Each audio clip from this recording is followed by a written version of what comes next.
Red టీవీలో మీ వ్యాపార ప్రకటనల కోసం ఈ నంబర్ ని సంప్రదించండి 6281747728. అండ్ ఇప్పుడు అది 15th కి ఈయన ఇప్పుడు రేవంత్ రెడ్డి సభకి వెళ్తున్నారు చీఫ్ గెస్ట్ గా షర్మిల సభకి. అండ్ అక్కడ ఏమైనా కీలకమైన వ్యాఖ్యలు చేసే అవకాశం ఉంది అని చెప్పేసి చాలా మంది అంటున్నారు. లైక్ ఇప్పుడు ప్రత్యేక హోదా గురించి కావచ్చు, విశాఖ ఉక్కు ఫ్యాక్టరీ కావచ్చు, ఇవన్నీ ఇవన్నిటి మీద మాట్లాడే అవకాశం ఉంది అని అంటున్నారు. అయితే బీజేపీని దూషిస్తారా లేకపోతే వైసీపీని దూషిస్తారా అని చెప్పేసి ఒక క్వశ్చన్ నడుస్తుంది అనమాట. మీరేమంటారు? అన్ని 4-5 అంశాలు లేకుండా ఎందుకు అక్కడికి వెళ్ళి సరదాగా నవ్వుకుని వచ్చాడు కదా. నేను ఆల్రెడీ ఈ క్వశ్చన్కి సగం ఆన్సర్ నేను ముందు చెప్పాను. ఓకే, ఈ బ్యాలెన్స్ ఏంటంటే డెఫినెట్గా ఈ 4-5 అంశాలను పెట్టుకుని ఎజెండాని పెట్టుకుని వెళ్తాడు. విశాఖ ఉక్కు ఫ్యాక్టరీ నువ్వు వచ్చేది ఇచ్చేతావు పోనీ, సరే వచ్చేది రివర్స్ చేస్తుందా? అసలు కాంగ్రెస్ అంటే ఫూ అనే ఇమేజ్ ఉంది అక్కడ ఆంధ్రాలో, అదైందా? అటువంటి రేవంత్ రెడ్డి ఏముంది అక్కడ? What you know? ఈ మధ్యన కొంచెం మాట్లాడుతున్నాడు, జగన్ ఎలా చేస్తాను అలా చేస్తాను, అంత సీన్ లేదు. జగన్ ముందు నువ్వు nothing. Okay, that you have to be safe in ఇక్కడ కూడా నీకు విలేజ్లో వచ్చింది, ఇక్కడ రాలేదు. ఆ పర్స్పెక్టివ్లో మాట్లాడుకోవాలంటే కేసీఆర్ ఇస్ 150% హియర్, మిగతా 50% నీకు వచ్చింది. ఓకే, ఎడ్యుకేటెడ్ ఫోక్స్లో అంతా కేసీఆర్కే ఉంది, ఎప్పుడు కూడా ఉంది. దాన్ని నిలబెట్టుకుని నీ యొక్క నవ్వురుతోటి, నీ యొక్క ప్రతిభతోటి పెద్దన్న అన్నావు కాబట్టి అది అలా నిలబెట్టుకుంటూ చేసుకుంటూ వెళ్ళటం మంచిది. నువ్వు వెళ్ళి మళ్ళీ ఆంధ్రాలో సీన్ మార్చడం అనేది ఇంపాసిబుల్ అది. ఓకే, అది it's going to be big comedy show. ఓకేనా? అసలు షర్మిలయే పెద్ద కామెడీ పీస్, అక్కీస్ గొదుగుతోటి. ఈత దానికి తోటి ఈత ఇంకా కామెడీ షో. ఇక్కడ కవితది ఎంత కామెడీ షో, అక్కడ షర్మిలది అంత కామెడీ షో. వీళ్ళిద్దరు కామెడీ పీస్లు. సినిమాలో ఏదో ఒక ఫీమేల్ క్యారెక్టర్ ఉండాలి కదా, ఆ టైప్ అనమాట నా యొక్క విశ్లేషణ అది. కాకపోతే ఇదంతా ఈ సీన్ అంతా కూడా బెనిఫిట్ ఎవరికంటే జగన్కే. ఏ విధంగా చూసుకున్నా జగనే. నేను ఆల్రెడీ చెప్పి 2-3 మిస్టేక్లు తప్పితే అదేదో కేసు ఉంది అతని మీద, అదే సస్పెక్ట్ చేస్తున్న మర్డర్ కేసు, అదొక్కటే కర్మ, అది నేను చెప్పలేను. That will take his own results. అది బైన కర్మ ద గాడ్ విల్ సీ. నేను ఎవరికైనా అంటాను. ఇప్పుడు అదే చూస్తుంది చంద్రబాబు నాయుడుకి. అంతకు ముందు చేసిన నువ్వు చంద్రబాబు నాయుడు యొక్క క్యారెక్టరిస్టిక్లో ఎక్స్పీరియన్స్ తప్ప అతని క్యారెక్టరిస్టిక్లు ఏది బ్యాడ్ అంటే అప్పటికప్పుడు ఏది ఉంటే చెప్పేస్తాడు. అంటే అతని మీద నమ్మకం పోయింది యూనివర్సల్గా, ఇంక్లూడింగ్ కమ్మ కమ్యూనిటీలో కూడా నమ్మకం ఎందుకు పోయిందంటే ఇప్పుడు కేసీఆర్ అని చూడండి మోసగాడు అంటున్నాడు. జగన్ అదేవిధంగా పవన్ కళ్యాణ్కి కూడా అటువంటి విమర్శలు వస్తున్నాయి. చాలా చాలా కామెడీగా అన్నది ఏంటంటే ఈ రోజుల్లో నేను నిన్నే చూశాను, అది రాంబాబు, అతని పేరు రాంబాబునే, నాకు ఫ్రెండ్ అతను అంబటి రాంబాబు. అతను చాలా కామెడీగా మాట్లాడతాడు, చాలా చాకచక్యంతో మాట్లాడతాడు అనమాట. సో నాకు ఆ ఫ్రెండ్ చెప్తున్నా, ఊరు చెప్తున్నా, నాకు అతను ఫ్రెండే, పవన్ కళ్యాణ్ ఫ్రెండే. అతను సీఎం అవుతాను అన్నాడు కదా ఎవరు, మన పవన్ కళ్యాణ్. బహుశా సీఎం అంటే అతని దృష్టిలో చీఫ్ మినిస్టర్ అన్నమాట, నాట్ చీఫ్ ఆర్ చంద్రబాబు మనిషి. సీఎంని అబ్రివేషన్ కలిపాడు, మీకు అర్థమైందా? అది చాలా చాలా బాగా అన్నాడు యాక్చువల్గా. అతను మాటగారు, అతను మంచి మాటగారి, లాయర్ చదువుకున్నాడు. సో అది నిజం అనిపిస్తుంది. ఇతనికి మాట్లాడడం తెలీదు, జనాలు వస్తారు అంతే. ఈ draws lot of people Pawan Kalyan మనకి ఇమేజ్. అదేవిధంగా చంద్రబాబు నాయుడు గురించి కేసీఆర్ నాన్నగారు చెప్తున్నాడు ఆయన. ఇప్పుడు ఇవన్నీ కూడా కలిసి వెరసి బ్లైండ్గా కొన్ని బ్లైండ్ ఓట్లు వేస్తారు జగన్కి. అతని మీద ఉన్న 2-3 అపవాదులు డామినేట్ చేసేటట్టుగా ఇవన్నీ కూడా అతను దోహదపడతాయి. 20 సార్లు ఒక 50 సార్లు అంటాడు ఆ దేవుడు చూసుకుంటాడు, దేవుడు నిజంగా దేవుడే చూసుకుంటాడేమో అనిపిస్తుంది నాకు అప్పుడప్పుడు. అతనికి ఉన్న యాంటీ ఇన్కమ్ సిద్ధంగా అన్నాను కదా, అది ఎవరికి ఉండదు దేశంలో, కానీ ఓటు అతనుగా వేస్తారు అంటున్నారు అనమాట. మీకు అర్థమైంది? ఇప్పుడు ఇందులో ఫేవరిజం లేదు, నేను అనాలిసిస్ చెప్తున్నాను. అతనికి అదృష్టం ఉండదు బహుశా. నేను ఏమన్నా చేసి అని అనిపిస్తే నాకు వేయండి అని ఒకే ఒక నినాదం అంటున్నాడు, ఇంకేమంటలేదు అతను. ఓకే, ఒక్క ప్రాతిపదికను పట్టుకుని ఈజ్ గోయింగ్ అహెడ్. వీళ్ళు ఇంతమంది కలిసి వెళ్తున్నారు అంటే జగన్ ఎంత పవర్ఫుల్ అయి ఉండాలి. నేను చాలా కాలం చెప్తున్నాను విషయం. బీజేపీకి ఏదో విధంగా సౌత్లో బాగా వేయాలని ప్లాన్ చేస్తున్న పథకంలో వీళ్ళు ఎందుకు పోగలేరంటే వీళ్ళందరి మీద కేసులు ఉన్నాయి, ఫైనాన్షియల్ స్కామ్స్ ఇన్ని ఉన్నాయి. ఇంతవరకు ఎవరు కాపాడారంటే మన చంద్రబాబు నాయుడిని ఒక సుప్రీంకోర్టులో ఇతర సపోర్ట్ చేస్తే పైకి వచ్చిన ఒక జడ్జి, అతనికి సీన్ అయిపోయింది, ఇప్పుడు కట్ చేస్తారు. అతను వీళ్ళ కమ్యూనిటీయే, వాళ్ళ కమ్యూనిటీ ఎంత పవర్ఫుల్ చెప్పడానికి చెప్తున్నాను అనమాట. కొంతమంది జడ్జిల ద్వారా ఇతను ఇప్పటి వరకు ఆపుకుంటూ వచ్చాడు స్టేలు, ఇక జరగదు అది. వాళ్ళందరినీ ఎలిమినేట్ చేశారు. ఎవరు అయిపోయింది, టైం అయిపోయింది, వాళ్ళందరూ వాళ్ళు అయిపోయారు. ఉన్న వాళ్ళని కూడా చాలా పటిష్టం చేశారు BJP.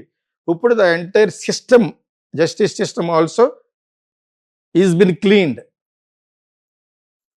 That is why they got Ram Mandir clearance, ఇంకో క్లియరెన్స్ వస్తుంది ఇప్పుడు మళ్ళాను. ఇన్ని ఎందుకు వస్తాయి?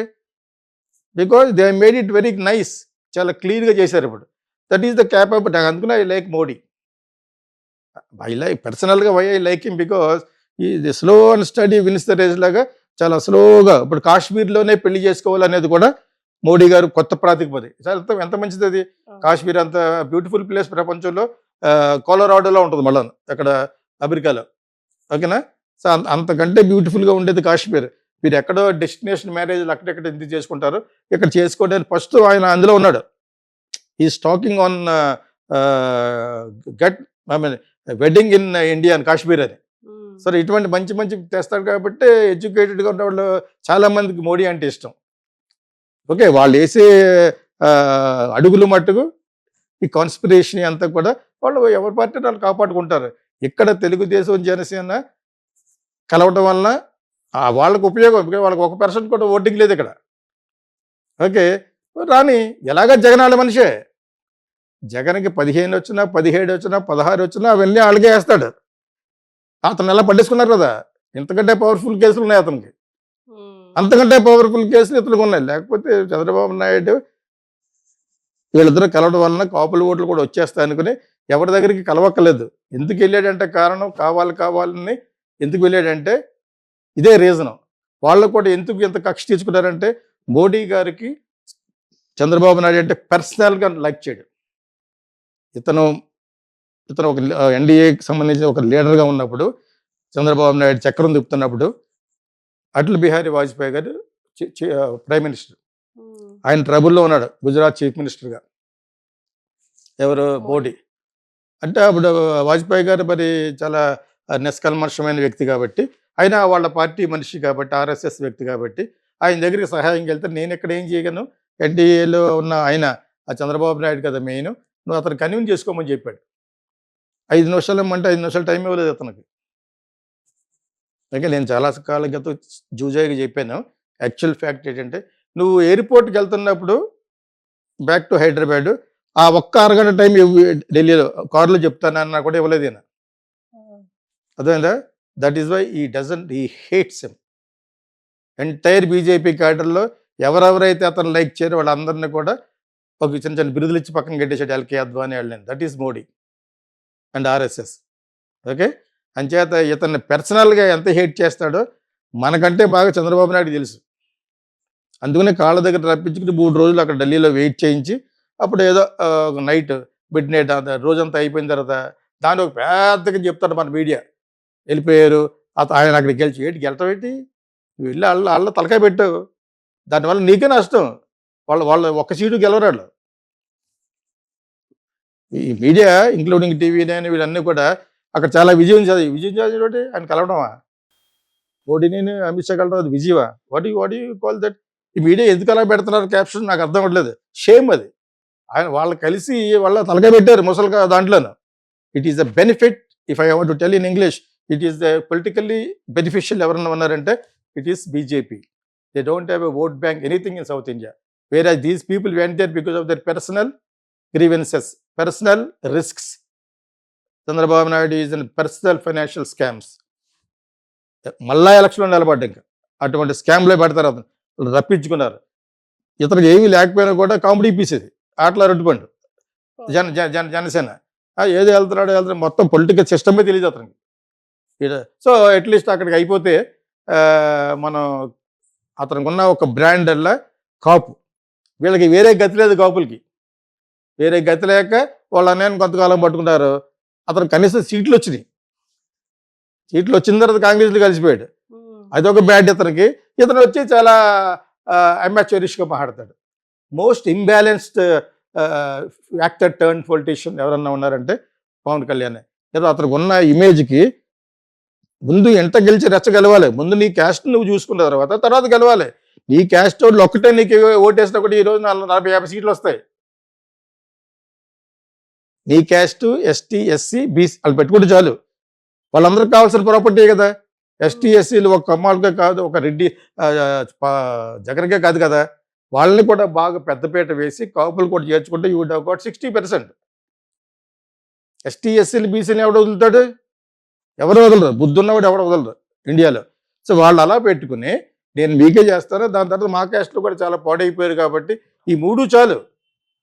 నాకు అన్ని క్యాస్ట్లు కలిసిపోతాయి. ఏ క్యాస్ట్ ఏంటి ఇప్పుడు? ఏ క్యాస్ట్ కలిసిపోతావు నువ్వు?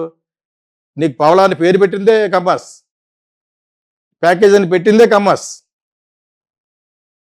Still you wanted to go behind them. అతనేంటి సినిమా ఫీల్డ్లో కూడా వీళ్ళిద్దరూ Chiranjeevi and this fellow will go behind only Kammas because cinema తీసేవాళ్ళు వాళ్ళే ఎక్కువ. నేను ఒక్కడిని ఎందుకు చెప్తానంటే ఐఎమ్ నాట్ అగైన్, నాతో తీసారు కమ్మాస్. నేను దాని గురించి అంటలేదు, వాళ్ళ యొక్క సిస్టమ్ అది. కానీ కాపులకు వేరే గతి లేదు, గత్యంతరం లేదు. లేక వీళ్ళిద్దరిని పట్టుకుని తిరుగుతున్నారు అనమాట. అర్థమైందా? ఇప్పుడు ఇతనేంటి, అతను స్వార్థం చూసుకోవాలి. ఎక్కడ ఎమ్మెల్యే నిలబడినా ఓడించడానికి రేసింగ్ బిల్లో చూస్తున్నాడు ఎవరు? మన జగన్. ఓకే, నువ్వు ఎక్కడ ఏ పాత్ర నిలబడినా ఓడించేస్తాడు జగన్. 100 రేట్లు ఖర్చు పెట్టేస్తాడు అక్కడ.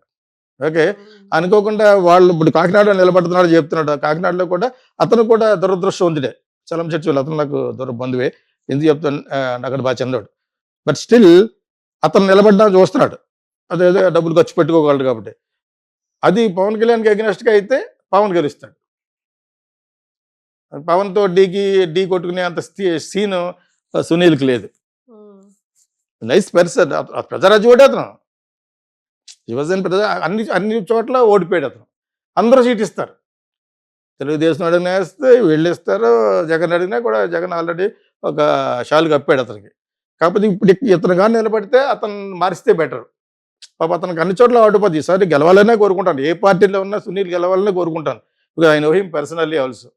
సో ఇది political scenario behind these Telugu Desam and Janasena. వాళ్ళలోకి వెళ్ళి 3 రోజులు పడుగాపులు పడి వెయిట్ చేసి అక్కడ కరవడంలో ఉన్న అంతరార్థం ఏంటంటే వీళ్ళకి వేరే గత్యంతరం లేదు. చంద్రబాబు నాయుడు నిజంగా టీడీపీ పార్టీకి సేవ చేయాలని వెళ్ళలేదు అక్కడికి. వాళ్ళు వస్తే వీళ్ళు ఓడిపోతారు. ఆ ఇచ్చిన 5-6 సీట్లు మీకు అర్థమైంది మీకు? అలా కాకుండానే తెలుగుదేశం గెలుస్తుంది. వెళ్ళడం కారణం ఏంటంటే వస్తారు రాని మోడీ పాత కక్ష, ఇతని మీద ఉన్న కేసులు అక్యుములేట్ అయిపోయినాయి. ఇతనికి అనుకూలంగా ఉండే జస్టిస్ సిస్టంలో ఉన్న జడ్జిలు లేరు ఇప్పుడు. అర్థమైందా? ఇది యాక్చువల్ ఫేట్ ఆఫ్ గండియే కూటమి. వాళ్ళేం పర్లేదు, వీళ్ళు కాకపోతే జగనాళ్ళ మనిషే. ఎవరు వచ్చినా వాళ్ళకే వేస్తారు ఓట్లు. వాళ్ళకి పార్లమెంట్లో కావాలి. మోడీ గారికి కూడా గ్రాఫ్ తగ్గింది అక్కడ. 400 సీట్లు అంటున్నారు కదా, 230 కంటే ఎక్కువ రావటం చాలా గ్రేట్ అక్కడ. అది ఏదో విధంగా ఏదో ఒక బై హుక్ ఆర్ కుక్ సంపాదిద్దామని చెప్పేసి సౌత్లో అక్కడ 3 వస్తాయి కదా. జగన్కో 10 వస్తాయి కదా. ఇక్కడ నుంచి దే ఆర్ ఎక్స్పెక్టింగ్ అట్లీస్ట్ 20 పైన వస్తే ఎదురు అదృష్టమే. సో 220 కలుస్తాయి. వీళ్ళు అనుకున్న 400 ఏం రావు, వస్తాయని చెప్పేసి అంటున్నారు అంతే. దట్ ఈస్ నేను మొత్తం అంతా స్టడీ చేస్తే అర్థమయ్యేది ఏంటంటే it is very difficult for Modi to win this elections. గెలుస్తాడు ప్రొవైడెడ్ ఇవన్నీ కూడా అతనికి సౌత్లోంచి ఎక్కడా లేని అసలు ఓట్ బ్యాంక్లే లేని బీజేపీకి సౌత్ నుంచి పట్టుకుంటున్నారు. ఎలాగొస్తుంది? కర్ణాటక కాంగ్రెస్, తెలంగాణ కాంగ్రెస్. రేవంత్ రెడ్డి ఊరుకోడు కదా. అసలు బీఆర్ఎస్లో నిలబడడానికి జనాలు లేరు. ఫర్ కైండ్ ఇన్ఫర్మేషన్, నిలబడ్డానికి పార్లమెంట్లో క్యాండిడేట్ లేరు. వాళ్ళకి పారిపోతున్నారు. ఇంక్లూడింగ్ నిన్న మొన్న కాలేజ్ పడగొట్టేశారు కదా బఫూన్ మల్లారెడ్డి కూడా నిలబడి అంటున్నాడు. తొడగొట్టేశాడు ఒకప్పుడు, తొడ తీసాడు మనవాడు. అంచేత ముందుగా ఎక్కువ ప్రగల్భాలు పోకూడదు. ఈ పొలిటికల్లో ఉన్నప్పుడు ఏ అండగా అడుగు పెట్టేట్టుగా రెడీగా ఉండాలి. అసలు అందులో క్యాండిడేట్లే లేరు నిలబడ్డానికి. మీకు అర్థమైందా? అండ్ ఆల్సో ఇతను చాలా జాగ్రత్తగా ఉంటాడు, ఎందుకంటే ఈ వేసంకాలం కదా, Telangana is going to be hit by drought, నీళ్ళ ఎద్దడి వస్తుంటున్నారు అనమాట. అంచేత ఏదో విధంగా అతను బ్యాట్ చేయడం కోసం చూస్తున్నారు బీఆర్ఎస్ వాళ్ళు. అవన్నీ నిలబడవు. బట్ స్టిల్ వాళ్ళ దగ్గర క్యాండిడేట్ లేరు. కేసీఆర్ దగ్గర candidates are not there to contest. ఎవరికంటే మాకొద్దు పోతారు. ఇది benefit for BJP. Congress voting ఎలాగ ఉంటుంది, అతను చాలా ఖర్చు పెడతాడు, అతను ఖర్చు పెట్టే వ్యక్తులను పట్టుకొస్తాడు, ఇవన్నీ జరుగుతాయి. రేవంత్ ఒక్కడు 100 మంది పెట్టు, because that much you can speak. Counter ఇవ్వాలంటే మన సౌత్ ఇండియన్ పాలిటిక్స్లో నేను మంచికి మంచి చెడు ఎందుకు మాట్లాడతానంటే, you must know all this. ఒక మనిషికి 2 కాయిన్లు ఉంటాయి కదా, అండ్ ఆల్సో గులుగొంచు పూస కింద నలుపు ఉంటుంది. So everybody will have good, bad and ugly. దాన్ని నిజాన్ని నిర్భయంగా చెప్పగలగడం అనేది నా మార్క్. అడగండి.